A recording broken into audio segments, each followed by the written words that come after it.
dipersembahkan oleh Pemirsa, saya Rati Aule kembali hadir menemani Anda di program BUMN Menjawab. Tema kita kali ini adalah kinerja dan transformasi PT Clearing Berjangka Indonesia KBI Persero. Mengapa tema ini menarik kita angkat? BUMN yang satu ini menorehkan hasil mengkilap saat pandemi COVID-19 menghantam sektor ekonomi. Bahkan lembaga ini memperoleh laba bersih hingga 55%. Kita akan kulik strategi apa yang diterapkan PT KBI Persero sehingga memperoleh capaian cukup besar ini. Dan untuk membahasnya lebih dalam telah hadir di studio kami Direktur Utama PT KBI Persero, Bapak Fajar Wibiadi. Halo Pak Fajar, apa kabar? Halo Mbak Rati, kabar baik Alhamdulillah. Terima kasih telah bergabung bersama kami Pak. Sama-sama, terima kasih kembali sudah diundang ke acara ini. Oke. Dan kami juga ingin menyapa para pimpinan redaksi TV Jaringan JPM dan teman-teman dari Jawa Pos Jaringan Media Nusantara yang telah bergabung secara virtual. Halo semuanya, terima kasih sudah berpartisipasi dan menyaksikan BUMN Menjawab. Pemirsa, acara ini berlangsung dengan menerapkan protokol kesehatan ketat dan acara ini merupakan kerjasama JPM TV dan BUMN Track. Sebelum kita memulai perbincangan, kami punya satu paket informasi terkait tema kita kali ini. Berikut informasinya.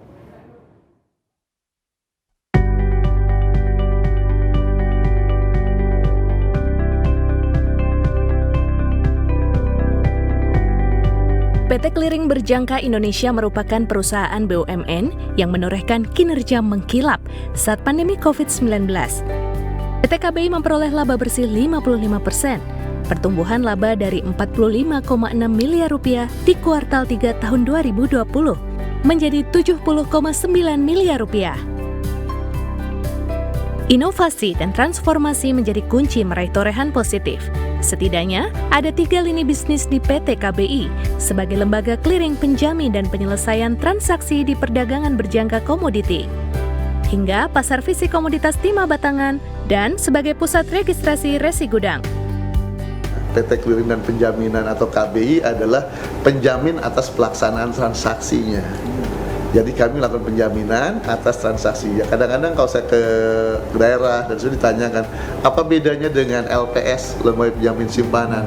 Oh, kami beda. Kami bukan semacam perbankan, bukan. Kami menjamin atas pelaksanaan transaksinya. Jadi ada pembeli, ada penjual. Nah, kami di posisi di tengah-tengahnya untuk memastikan bahwa transaksinya itu pada waktu terakhir kontraknya mereka akan diselesaikan. Pembenahan SDM dan peningkatan kinerja menjadi aset untuk pengembangan bisnis PT KBI.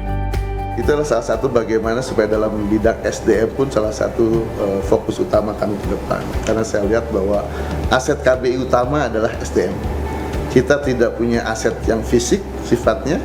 Sumber daya manusia adalah benar-benar sebagai main dari aset kami. Sehingga salah satu yang menjadi program kegiatan utama saya khususnya untuk tahun ini adalah tentang sumber daya manusia. Mudah-mudahan SDM KBI itu bisa lebih meningkat kembali ke depan secara untuk knowledge dan sebagainya. PT Clearing Berjangka Indonesia juga bersentuhan langsung dengan peningkatan ekonomi dan program kegiatan masyarakat. Tujuannya hanya satu, berperan dalam pembangunan nasional dan mendongkrak perekonomian.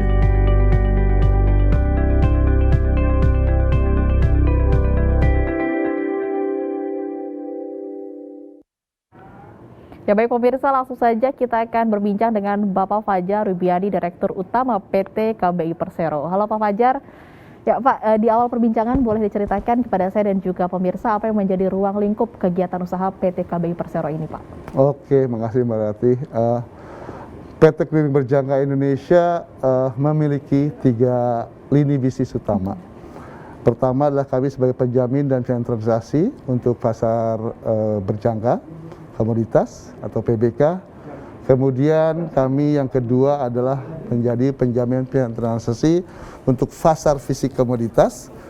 Yang ketiga, ini adalah bagian kami dengan kemasyarakatan, bagian kami untuk public service obligation sebagai BUMN. Kami juga menjadi pusat registrasi untuk sistem resi gudang. Itu adalah 3 kegiatan inti atau kegiatan utama dari PT Clearing Berjangka Indonesia. Oke, berdiri sejak 1984 tentu sudah banyak transformasi yang dilakukan oleh PT KBI Persero. Bisa Bapak ceritakan sedikit saja sejarahnya seperti apa? Oke, betul Mbak. Clearing Berjangka Indonesia baru saja berulang tahun kami ke-37. Oke, selamat ya. Pak. Life begin at 40, yang mudah-mudahan nanti usia ke-40 KBI makin tumbuh dan makin berkembang. Pertama-tama kami dulu awalnya adalah sebagai registration untuk karet, juga untuk kuota tekstil. Awalnya nama kami lah KJBK atau Clearing Jaminan untuk Bursa Komoditi, kurang lebih seperti itu. Itu awal berdiri pada tahun 84. Transformasi berubah dengan perubahan perundang-undangan yang ada, termasuk bagaimana kami menyesuaikan perizinan-perizinan kami yang ada.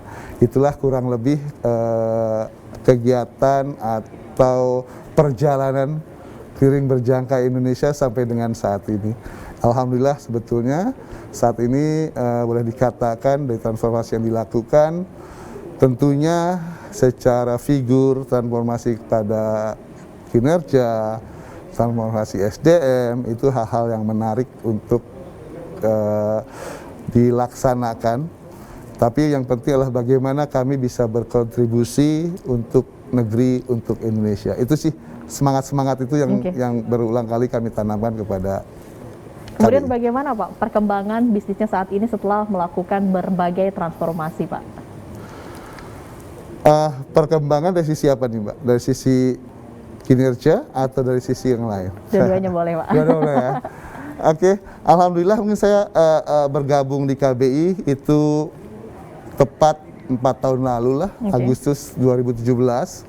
Dan alhamdulillah juga secara skop SDM kami juga tidak terlalu besar, ya, tidak terlalu besar. Artinya untuk saat ini pun karyawan KBI itu ada sekitar 48 orang, nggak sampai 50, kurang lebih, 50 orang lah. Dan sekitar 80%-nya millennial age, under 40.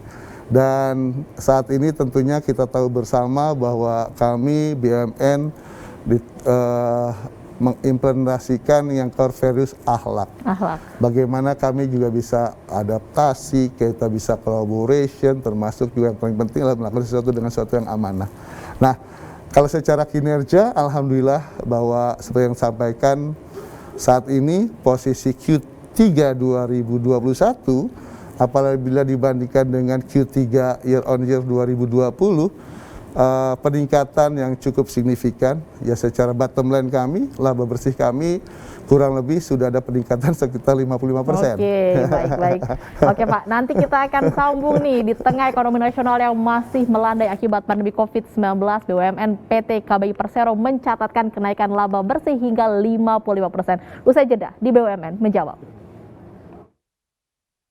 Didukung oleh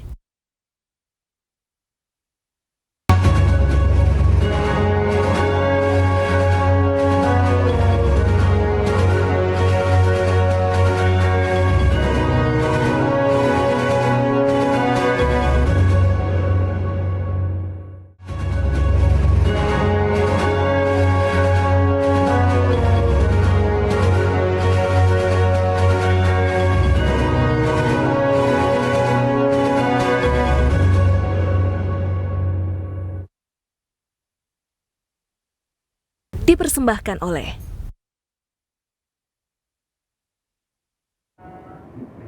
Sampai kuartal ketiga tahun 2021, PT KBI Persero mencatatkan pertumbuhan laba dari 45,6 miliar rupiah di kuartal 3 2020 mengalami kenaikan menjadi 70,9 miliar rupiah di kuartal ketiga tahun 2021. Kita akan tanya langsung kepada Bapak Fajar Wibiadi selaku Direktur Utama PT KBI Persero. Bapak, di tengah pandemi yang hampir semua sektor terdampak, apalagi sektor ekonomi, PT KBI malah menghasilkan laba. Apa yang menjadi faktor bisa mencatatkan kenaikan laba tersebut? Pertama tentunya adalah ridho dari yang di atas ya Mbak ya. Tentunya pertama. Yang kedua adalah saya lihat bahwa ini adalah capaian dari teman-teman KBI. Mereka yang berjuang tentunya.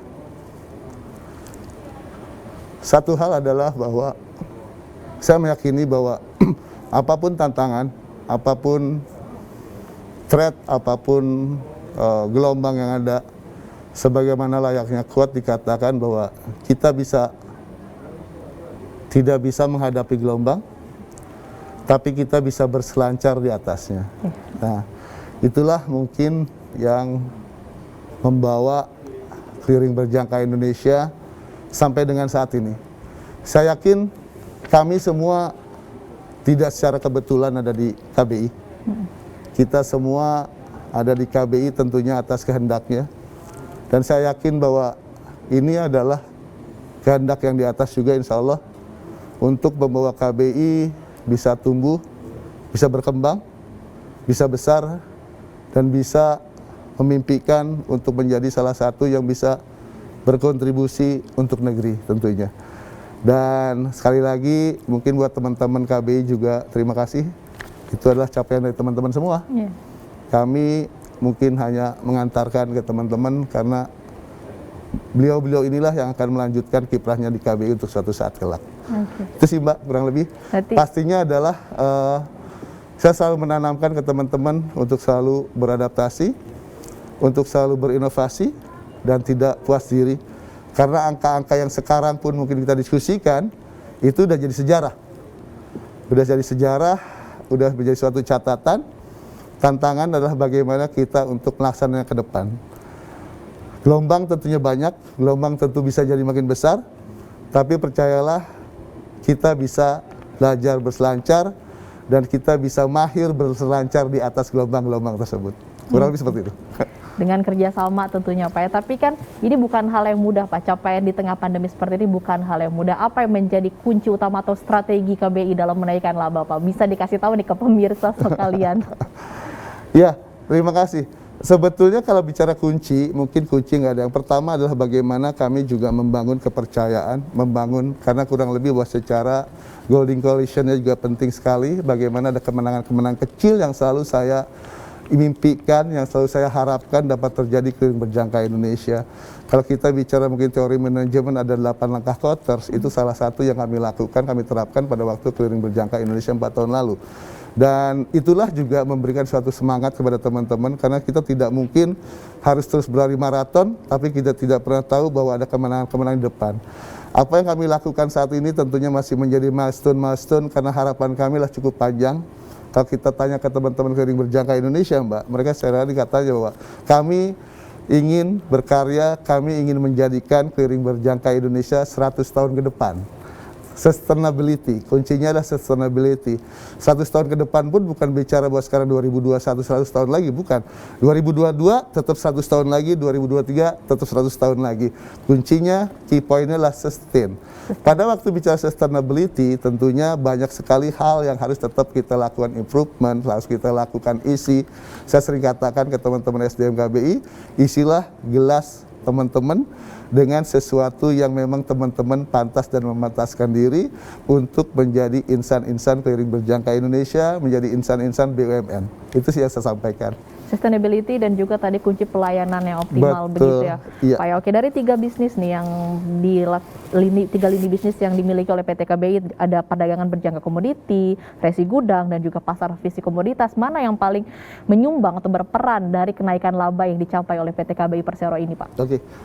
Kalau saya boleh menyampaikan tentang sejarahnya, untuk industri PBK saat ini terus terang masih menjadi salah satu penyumbang terbesar. PBK, baik. Tapi kami melihat bahwa potensial yang lain terbukti bahwa kami lakukan inisiasi, saat ini pun sudah diberikan sumbangan yang cukup besar, dan saya yakin mungkin ini akan menjadi salah satu primadona kami ke depan sebagai backbone yang akan menjadi KBI Sure adalah terkait dengan pasar fisik komoditas.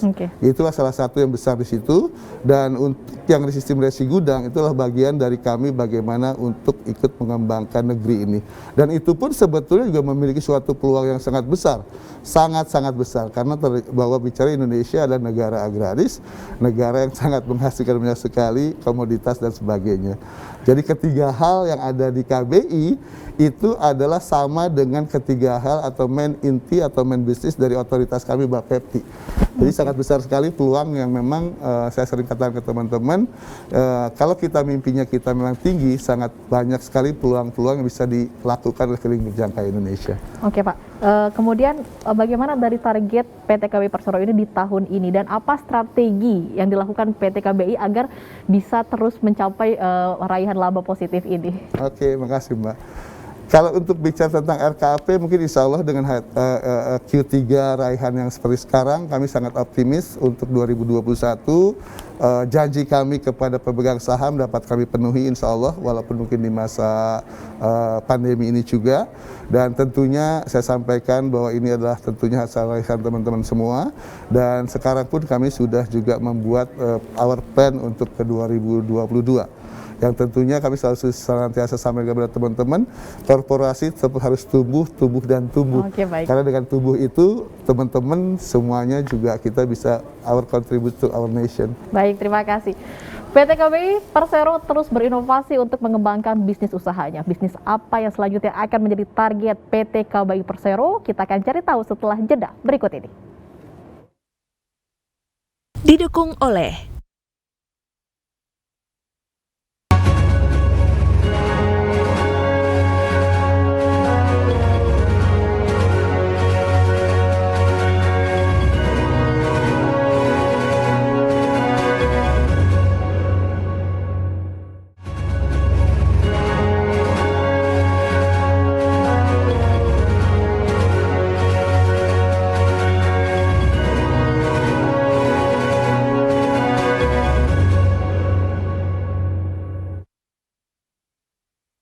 dipersembahkan oleh Setidaknya ada 3 unit bisnis yang dilirik PT KBI Persero dalam mengembangkan usahanya, yaitu lembaga clearing di pasar fisik emas digital, lembaga clearing aset kripto, dan lembaga clearing perdagangan karbon. Kita akan membahasnya nih. Pak Fajar nih, apa nih alasan PT KBI Persero melirik 3 bisnis tadi? Ya, terima kasih Mbak Rati. Kalau kita melihat kepada 3 hal tadi, pertama adalah emas digital, kedua crypto aset, yang ketiga adalah pasar karbon, tentunya bahwa kita semua, saya rasa juga para pemirsa mengetahui bahwa saat ini pun masyarakat, investor, kita bisa lihat untuk kripto sudah sedemikian banyak. Untuk individual yang memiliki rekening kripto itu jumlahnya mungkin boleh dikatakan mungkin saat ini hampir sama dengan pasar modal atau mungkin lebih besar. Okay. Nah, pertanyaannya adalah kenapa kami juga tertarik ke sana, bahwa salah satu yang saat ini dilakukan di Indonesia adalah meregulasi dari pasar kripto aset yang ada di Indonesia tersebut. Nah, salah satu yang dilakukan adalah harus adanya lembaga clearing. Nah, tentunya kami melihat pertama tentu dari sisi, kalau kami sisi financial, cost against revenue-nya pastinya tentunya ada. Yang kedua adalah bagaimana kami juga ikut berkontribusi kepada masyarakat kaitan dengan adanya di pasar kripto aset ini. Yang kedua.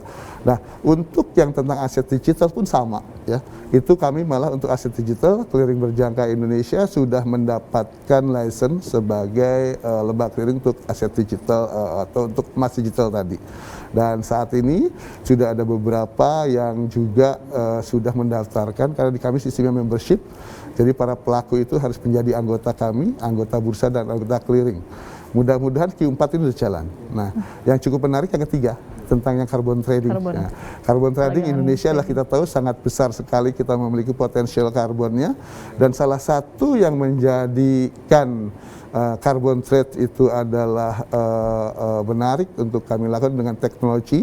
Kami mencoba membawa atau mengangkat dengan sistem yang kita lakukan dengan blockchain teknologi, dengan smart contract. Ya, itulah kenapa kami sangat confidence itu dapat kami lakukan, karena kegiatan-kegiatan tersebut secara digitalized itu adalah kurang lebih seperti yang sudah kita lakukan expertise untuk 20 tahun belakangan ini.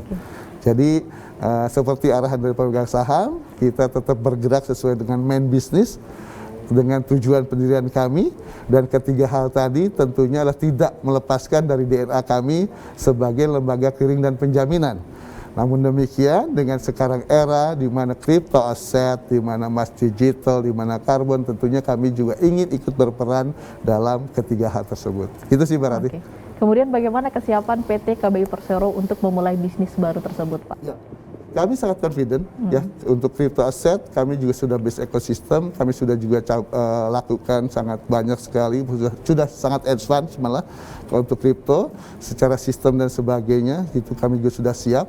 Kalau bicara by percentage, mungkin dari crypto dengan aset digital atau dengan emas digital, boleh dikatakan kami 95% itu tinggal kami launch saja, ya, tinggal menunggu beberapa hal terkait dengan peserta-peserta lain. Yang untuk carbon trade memang masih cukup panjang tentunya, tapi kami tetap akan melakukan inisiasi atas kegiatan tersebut. Oke, saya menarik sekali Bapak tadi menyebutkan adalah khususnya kripto nih Pak ya, dimana kita ketahui transaksi kripto ini dapat dilakukan tanpa memerlukan penghubung gitu. Mengapa sekarang PT KBI Persero ini tertarik untuk untuk masuk ke dalam bisnis kripto ini? Oke, ini pertanyaannya keren banget nih. Pertanyaan sangat menarik. Yang sampaikan oleh Mbak Rati itu exactly. Bicara bahwa yang dikatakan kripto itu sesuatu yang tadinya memang bicara yang mungkin kalau kita lihat dulu waktu zaman 2009, mengapa sih sampai si kripto whatever kripto aset ini jalan di betul kan? Itu kan teman-teman ini kan si para pelaku dan sebenarnya mereka inginnya sesuatu yang tidak tercentralized. Kenapa dikatakan sebagai desentralisasi? Nah, the question is adalah apakah di masyarakat kripto sekarang belum berjalan? Sudah loh. Bapepti sudah mengeluarkan perizinan untuk ada 13 exchanger yang terdaftar untuk menjalani kegiatan transaksi kripto aset. Ya. Namun demikian saat ini segala sesuatunya masih dilakukan oleh exchanger itu sendiri, termasuk untuk clearing dan penjaminnya, belum ada bursa. Nah, otoritas dalam hal ini Kementerian Perdagangan dan Bapepti kemudian melakukan pengaturan, dan bukan baru tahun sekarang, itu sudah dari tahun 2018, 19, 20 pengaturan itu ada, dan kami kedepannya memang akan menggunakannya kurang lebih dengan sandbox regulation. Jadi bisa jadi nanti ketentuannya ada suatu penambahan, additional dan sebagainya seperti itu. Nah, yang menarik ini adalah kenapa dilakukan, tentunya itu untuk melindungi kepentingan masyarakat. Nah, itulah. Jadi kripto ini sebetulnya sangat besar sekali potensinya, dan Indonesia mudah-mudahan salah satu yang memang yang akan mengatur bagaimana kita para pelaku bisnis mempunyai suatu perlindungan hukum. Pada waktu do something dengan sekali ada asing mau masuk ya harus ikut, inilah aturannya. Karena di situ bagaimana kita bisa katakan know your client, APU PPT atau anti pencucian uang atau anti terorisme dan sebagainya diatur semua di situ. Bisa dibayangkan kalau sekarang tidak ada pengaturan. Siapa yang akan melihat, siapa yang mengawasi, otoritas mana yang bisa melihat tentang hal tersebut. Itulah kenapa hal ini otoritas pemerintah mengatur tentang si kripto aset ini di Indonesia. Gitu loh Mbak. Jadi perlu diatur karena demi keamanan uang masyarakat, uang investor kurang seperti lebih, itu ya Pak ya. Dan juga PT KBI melihat secara jangka panjang future-nya memiliki peluang. Nah sekarang saya ingin bertanya nih, dari ketiga bisnis yang akan dimulai oleh PT KBI atau baru saja dimulai, bagaimana Bapak melihat peluang-peluang dalam jangka waktu ke depan, khususnya di era pandemi saat ini sampai dengan ke depannya? Oke. Makasih banyak Pak. Jadi kalau bicara peluang, saya termasuk orang sangat confidence ya. Sangat percaya dengan peluang-peluang. Tamu demikian, namanya peluang itu nggak datang dua kali. Ya, saya sering sampaikan ke teman-teman, lightning never strike twice in the same places. Jadi namanya peluang itu nggak pernah datang dalam kesempatan yang sama dua kali. Bagaimana kita menggunakan peluang, bagaimana kita memanfaatkan peluang itu sangat penting sekali. Nah, inilah dari ketiga hal tadi, tiga-tiga saya rasa itu sangat berpotensi buat keliling berjangka Indonesia. Crypto asset tentunya saya sangat tahu seberapa besar marketnya di Indonesia. Emas digital pun sama, seberapa besar marketnya ada di Indonesia. Dan untuk karbon, seberapa besar potensinya tentunya kami juga sudah melihatnya. Nah itulah kenapa untuk beberapa tahun ke depan mimpi kami adalah kami ingin mendapatkan atau menjadi salah satu pelaku dari ketiga hal tersebut. Itu sih Pak. Oke, baik. Kita masih akan berbincang terkait kinerja dan transformasi PT KBI Persero. Sesaat lagi di BUMN Menjawab.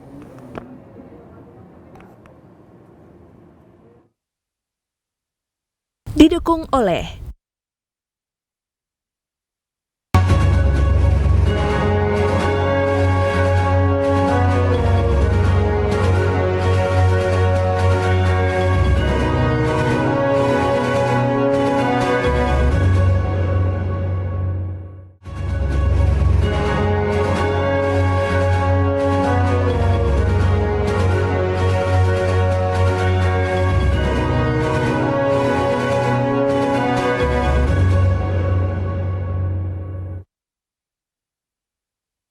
dipersembahkan oleh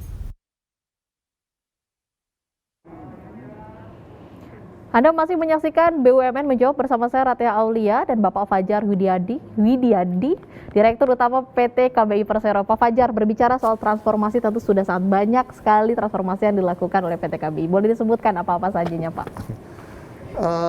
Pertama tentunya yang paling inti adalah ada 2 transformasi, Mbak ya. Pertama transformasi bisnis, yang kedua transformasi sumber daya manusia. Karena bicara bahwa kedua transformasi inilah yang saya meyakini sesuatu bisa dapat terlaksana, korporasi bisa going concern, korporasi bisa sustain apabila kedua hal tersebut yang dilakukan oleh korporasi. Kenapa? Transformasi bisnis, tanpa transformasi bisnis kita tahu bahwa dalam korporasi pasti ada life cycle ya lah. Okay. Ya, kalau kita tidak mentransform, sometimes bahwa ada keterlambatan transformation dan sebagainya, kita nggak sadar tahu-tahu bahwa korporasinya udah going down atau udah masuk ke sunset industry. Nah, transformasi SDM ini juga sangat penting sekali karena semua apalagi buat kami KBI, SDM adalah aset kami, aset utama. Kami tidak memiliki namanya aset yang bentuknya fixed asset atau apapun. Our asset lah, our SDM ini. Bagaimana kita sekarang bisa mensinergikan antara peluang-peluang, tapi at the end semua adalah sumber daya manusia yang melaksanakan. Man behind the guards-nya adalah SDM tadi. Transformasi SDM tentunya bisa terlaksana sejalan dengan transformasi dari bisnis korporasi. Itulah kurang lebih 2 transformation yang kami lakukan 4 tahun belakangan ini. Oke, ada 2 transformasi yang dilakukan 4 tahun ke belakang. Baik Pak, sekarang kita juga sudah bergabung nih, ada pimpinan redaksi dari TV Jaringan JPM, ada pimpinan dari redaksi Padang TV, Nasrian Bahzain, kemudian juga ada pimpinan redaksi dari PAL TV, Palembang, ada Mbak Susanita. Sekarang kita ke Mbak Susanita terlebih dahulu. Mbak Susanita, apa kabar? Terima kasih sudah bergabung bersama kami. Ya, alhamdulillah baik. Terima kasih Mbak Rati untuk kesempatannya. Apa kabar Pak Fajar? Baik, Ibu. Selamat untuk 37 tahun KBI. Terima kasih. Luar biasa sekali. Mbak Susan, oke, mungkin bisa memberikan pandangannya dari media sendiri bagaimana terkait dengan kinerja PT KBI Persero, atau juga silakan jika ingin bertanya dan memberikan masukan. Silakan Mbak Susan. Ya, saya jujur saya sangat amazed sekali ya dengan pertumbuhan KBI yang bertumbuh di masa pandemi ini. Pasti itu tidak mudah sekali ya Pak Fajar ya, mengingat semua lini sektor ini terdampak sekali dengan pandemi. Artinya dari bertumbuhnya investasi di dalam dunia berjangka kayak gini, artinya ini memberikan satu inspirasi baru bagi masyarakat Indonesia khususnya ya kayak gitu. Nah, yang ingin saat ini masih banyak nih masyarakat Indonesia itu yang sering tertipu saat memilih investasi dan tidak mudah juga memilih investasi yang benar, itu bagaimana? Beralih ke Mas Nasrian dari Padang TV. Ya Mas, silakan Mas jika ada ingin pertanyaan atau juga masukan untuk kinerja dari PT KBI Persero. Mas Nasrian silakan. Baik, terima kasih Mbak Rati. Assalamualaikum Pak Fajar. Waalaikumsalam Mas Rian. Baik, senang sekali nih kami dari Padang TV kembali dilibatkan dalam program ini. Ya, sebenarnya kami juga ikut menyiarkan ini program ini karena sangat bagus untuk melakukan edukasi bagi masyarakat Sumatera Barat. Ternyata banyak perusahaan BUMN yang belum kita ketahui. Ini kita orang media saja baru tahu ya, ternyata ada PT KBI, PT Clearing Berjangka Indonesia. Ini menariknya kalau sebelumnya saya mau tanya ini Pak Fajar, PT KBI juga masih tetap fokus bisnisnya dalam registrasi sistem resi gudang ya Pak? Iya. Betul, baik. betul. Ya. Masih ya? Ya, masih. Kira-kira saya mau fokus pertanyaannya di situ. Ya, sebenarnya kalau memang PT KBI masih fokus di registrasi sistem resi gudang, ini sebenarnya sudah sangat mendorong untuk peningkatan kesejahteraan petani sebenarnya. Ya, ini kita pada tahun 2006 pada saat Undang-Undang Resi Gudang itu sudah disahkan, Sumatera Barat termasuk salah satu yang komoditas ekspor kita selalu menjadi ya, obok-obok dari orang di Singapura semuanya. Ya, kita contohkan saja gambir. Gambir Sumatera Barat ini terbaik di dunia. Nah, tapi kita saat ini eksportir kita dari India itu monopolinya minta ampun, menetapkan harga sesuka hatinya, sehingga tidak ada peluang sedikit pun posisi tawar dari baik itu supplier apalagi tingkat petani untuk menetapkan harga. Nah, ini kalau ada resi gudang ini bisa sampai ke Sumatera Barat ekspansinya, yang gambir menjadi salah satu komoditas unggulan di Sumatera Barat, saya yakin harganya tidak akan pernah berfluktuasi lagi. Ini kalau kita informasi saat ini selalu dikeluhkan oleh petani, harganya dia bisa sampai di bawah sekitar 20.000. Padahal idealnya itu gambir itu kan 50.000 ke atas. Nah, India selalu menetapkan harganya di bawah 20.000. Salah satu dulu pemerintah provinsi kita sudah membuat gudang di daerah sentra gambirnya. Waktu itu 2 gudang, tapi ternyata karena ketiadaan anggaran sehingga tidak bisa membeli pasokan petani tadi. Nah, ini kalau resi gudang di PT KBI bisa berperan, setidaknya tidak perlu 14 komoditas unggulan kita di Sumatera Barat, cukup 2 unggulan kita saja seperti gambir atau karet. Nah, ini setidaknya sangat membantu petani. Ini bisa kita contohkan, Pak, kisah sukses Pak Fadel Muhammad waktu saat jadi Gubernur Gorontalo. Ya, beliau waktu itu bisa mampu membuat resi gudang dengan biaya APBD-nya, dan jagung mereka tidak pernah satu kali pun harganya jatuh. Posisi tawar mereka sangat tinggi petaninya sana. Karena Pak Fadel Muhammad ketika itu berani untuk membeli harga pasar jagung. Nah, kita di Sumatera Barat juga salah satu sentra jagung, tapi ya, jagung kita selalu juga diobok-obok oleh para produsen pakan ternak ini, Pak. Ini kita berharap menunggu KPI bisa berperan di Sumatera Barat ke depannya ini. Terima kasih, Mbak Ratri. Terima kasih, Mas Nasrian. Silakan ditanggapi, Pak Fajar. Oke, makasih Mas Rian. Yang kedua, pertama dari Bu Susan tentunya. Ya, Bu Susan. Walaupun tadi mungkin ya ini salah satu bagian dari online dan sebagainya, kadang-kadang jaringan terganggu. Tapi insya Allah saya mungkin menangkap arah pertanyaannya Bu Susan tadi. Beliau terkait mungkin dengan pilihan investasi yang aman atau apapun bentuknya. Pertama tentunya apapun bentuk investasi tentu ada risiko di dalamnya. Sehingga bagi siapapun investor yang paling penting adalah bagaimana memahami atas transaksi, yang kedua memahami tentang risiko yang adanya. Sometimes kadang-kadang mungkin apalagi mungkin di awal industri PBK, kadang-kadang kalau mungkin lagi ngecek dan sebagainya kelihatan ini tipu-tipu atau apa. Saya katakan sekali lagi bahwa industri perdagangan berjangka komoditas itulah industri ataupun investasi yang sah dan legal untuk dilaksanakan di Indonesia. Namun demikian, para investor harus memahami, harus benar-benar memahami untuk melakukan kegiatan transaksi itu di korporasi-korporasi yang memang memiliki perizinan atau legalitas yang ada. Cuma sangat banyak sekali korporasi-korporasi yang mengatakan saya memiliki suatu license atau apapun, tapi di mana license-nya? Di Cyprus atau di Turki atau mungkin di Rusia dan sebagainya. Dan pada saat mereka melakukan kegiatan usaha di Indonesia, mereka harus berizin dari otoritas di Indonesia. Ya, dan hanya Bapepti. Yang kedua juga harus menjadi anggota bursa dan juga menjadi anggota clearing. Karena apa? Karena dari sini kami termasuk yang highly regulated. Regulasinya sangat banyak sekali ketentuan yang mengaturnya. Termasuk tentang si uangnya ini. Uang ini harus dipastikan disimpan di lembaga clearing loh 70%-nya.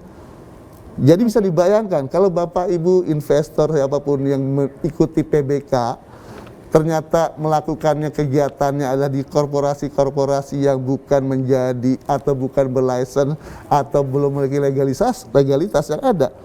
Dipastikan uangnya di mana? Nobody knows. Jadi meskipun highly regulasi tapi bisa dipastikan keamanannya begitu. Betul. Ya, itu salah satu untuk investor. Yang pertama tentunya sekali lagi mungkin untuk Bu Susan. Pertama, berinvestasi di perusahaan-perusahaan yang secara hukum sah untuk beroperasi di Indonesia. Ya, bisa dicek di web dan sebagainya, tanya ke kami pun memungkinkan atau ke BBJ. Yang kedua, pahami resiko-resiko yang ada. Penting sekali. Yang ketiga, paling tentang resiko dari investmentnya. Kemudian yang kedua, Pak, silahkan dari Mas Nasrian. Dari Mas Nasrian tadi tentunya mempertanyakan tentang sistem resi gudang. Ya, sangat sependapat. Padang salah satu yang sangat besar potensi untuk digambir. Dan gambir sebagai salah satu dari komoditas yang memang sudah masuk salah satu dari 21 komoditas yang masuk dalam sistem resi gudang.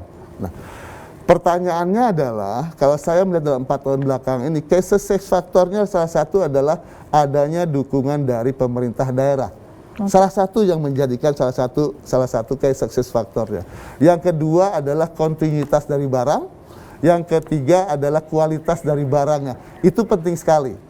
Dan yang penting lagi yang kami lakukan beberapa waktu lalu adalah biasanya kita lakukan ada off taker atau siapa sih nanti yang at the end akan mengambil barang ini. Ini penting juga.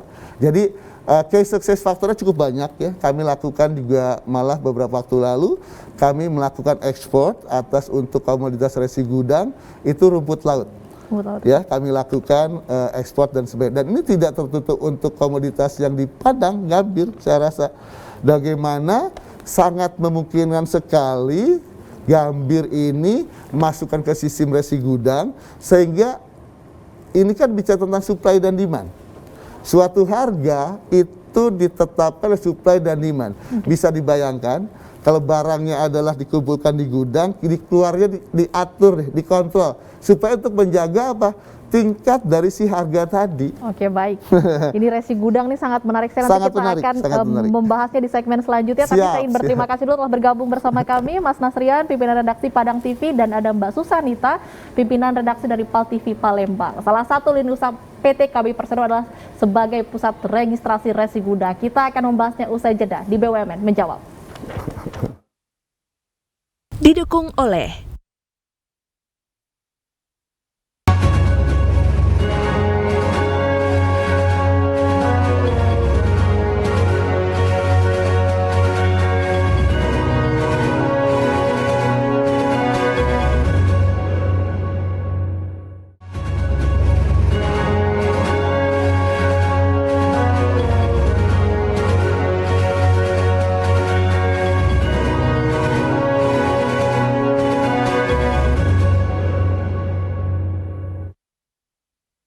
dipersembahkan oleh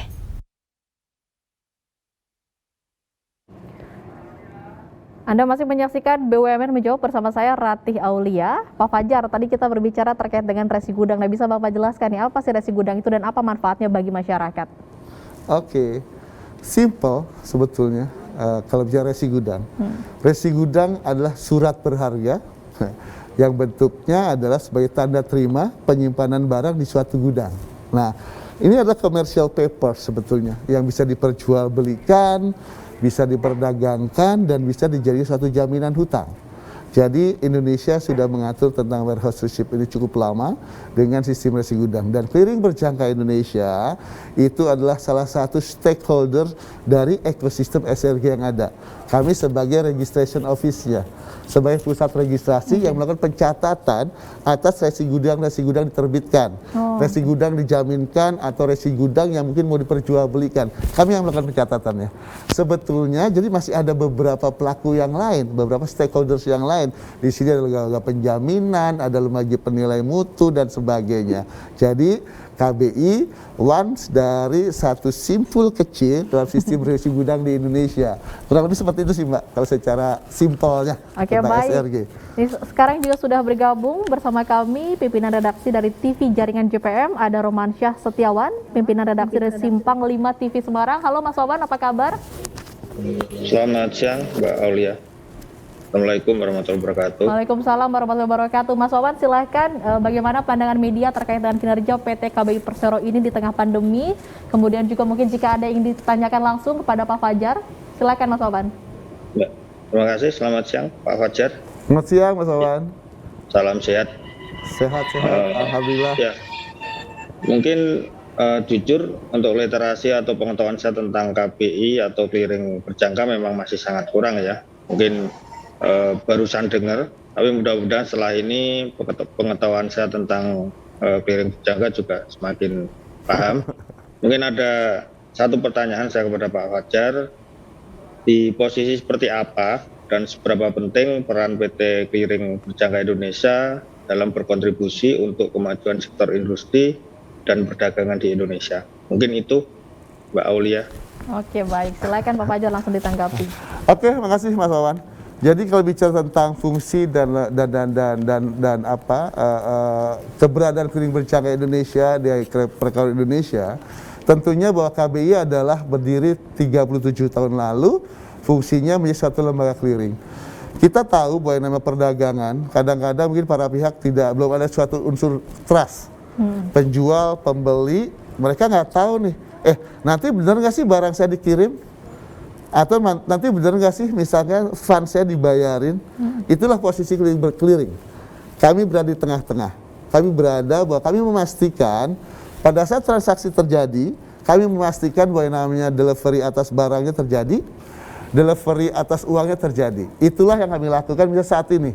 Mungkin melihatnya pemirsa, salah satu yang kami lakukan adalah untuk pasar fisik di Timah. Timah salah satu yang kami lakukan untuk saat ini, itu bagian dari neraca perdagangan Indonesia yang luar biasa tentunya.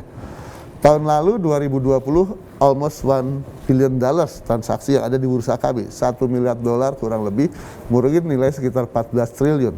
Jadi bisa dipastikan bahwa pada saat itu kami sebagai lembaga clearing harus memastikan uang $1 miliar diterima oleh si penjual, dan barang atau timah $1 miliar harus dipastikan diterima oleh para buyer di luar negeri. Nah, fungsi-fungsi seperti itulah yang kami katakan bahwa kami juga berperan serta untuk perekonomian Indonesia, khususnya dalam kaitan dengan perdagangan fisik tadi.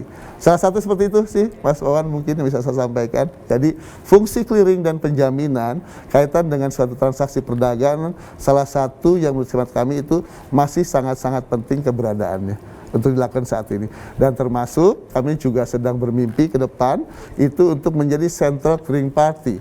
Negara G20 itu sudah memintakan Indonesia memiliki CCP. Sampai dengan saat ini mungkin Indonesia belum ada. Dan kami juga salah satu mimpi kami dari selain yang 3 tadi, next kami ingin menjadi suatu clearing counterpart party untuk di Indonesia ini. Demikian sih Mas. Itulah kenapa sampai G20 itu melihatnya bahwa bagaimana suatu resiko-resiko sistemik itu salah satunya bisa diatasi dengan adanya clearing house tadi. Ini yang ingin kami juga lakukan untuk next future KBI ke depan. Oke, baik, semoga jawabannya Pak Fajar ini menjawab ya Mas ya pertanyaan dari Mas Wawan. Oke, baik, terima kasih telah bergabung bersama kami Romansyah Setiawan, pimpinan redaksi Simpang 5 TV Semarang. PT KBI memiliki program-program sosial yang bertujuan untuk membangun dan membantu perekonomian masyarakat. Seperti apa? Tetaplah di BUMN menjawab. Didukung oleh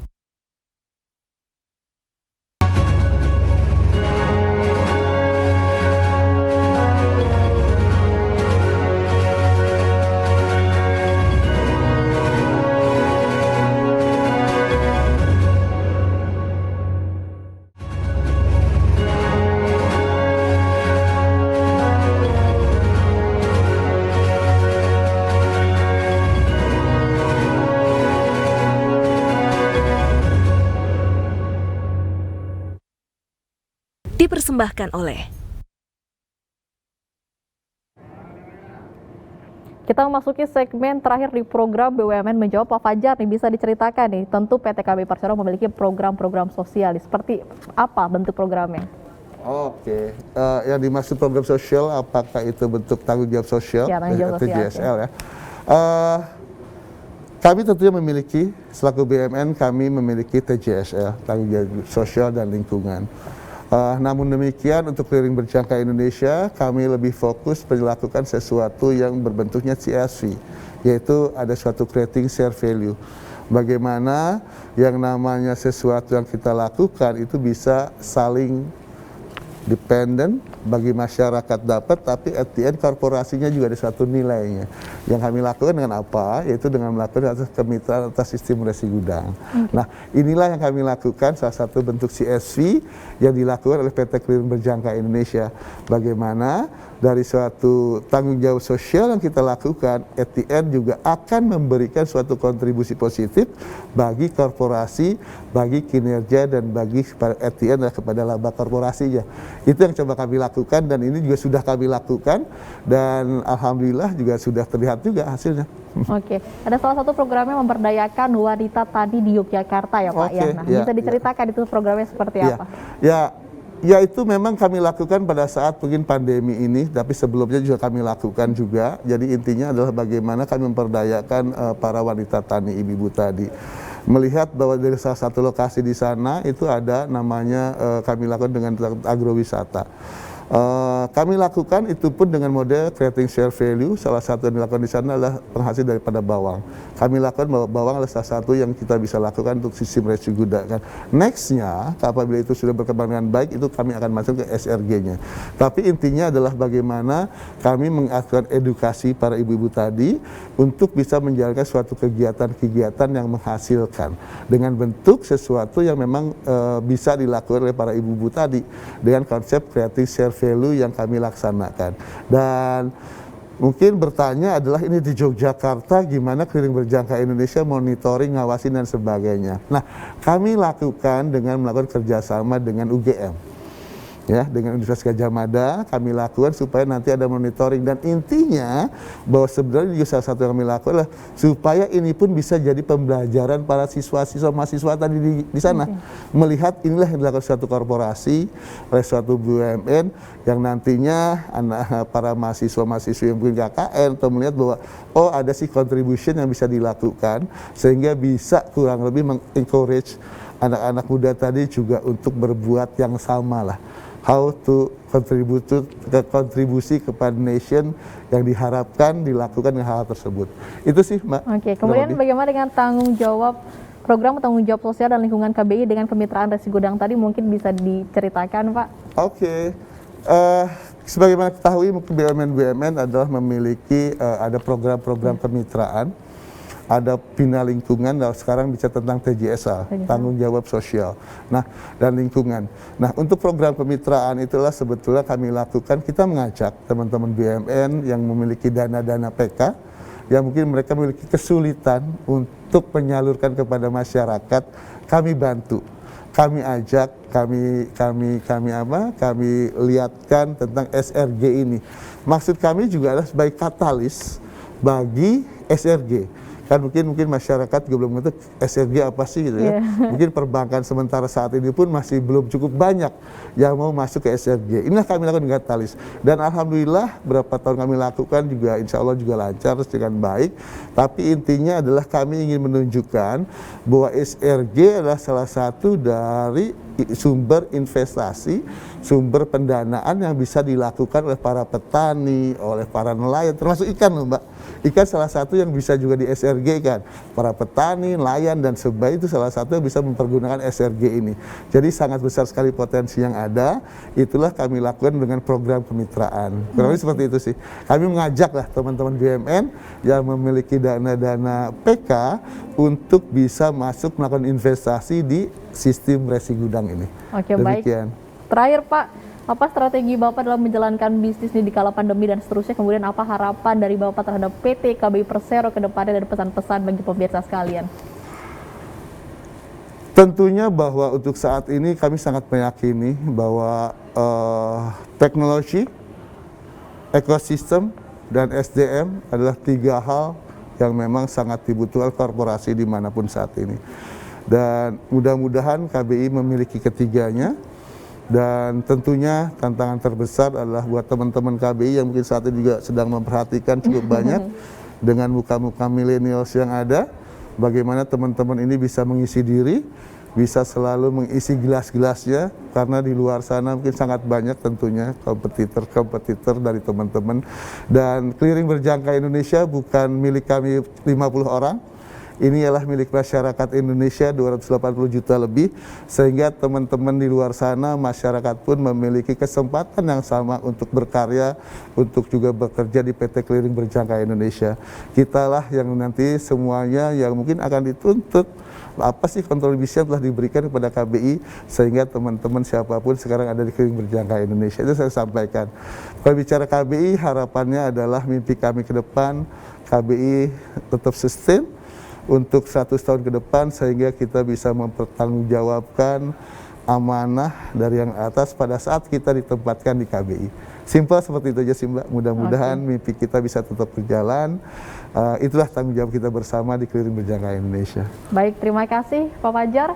Demikian kebersamaan kami di program BUMN Menjawab. Terima kasih untuk Bapak Fajar Wibiadi, Direktur Utama PT Clearing Berjangka Indonesia KBI Persero yang sudah hadir di studio JPM TV. Terima kasih Bapak sekali lagi. Sama-sama Mbak Rati. Terima kasih juga untuk para pimpinan redaksi TV Jaringan JPM yang sudah bergabung bersama kami serta teman-teman dari Geopos Jaringan Media Nusantara. Terima kasih sudah menyaksikan BUMN Menjawab. Acara ini dipersembahkan oleh JPM TV dan BUMN Track. Saya Rati Aulia undur diri. Terima kasih. Sampai jumpa.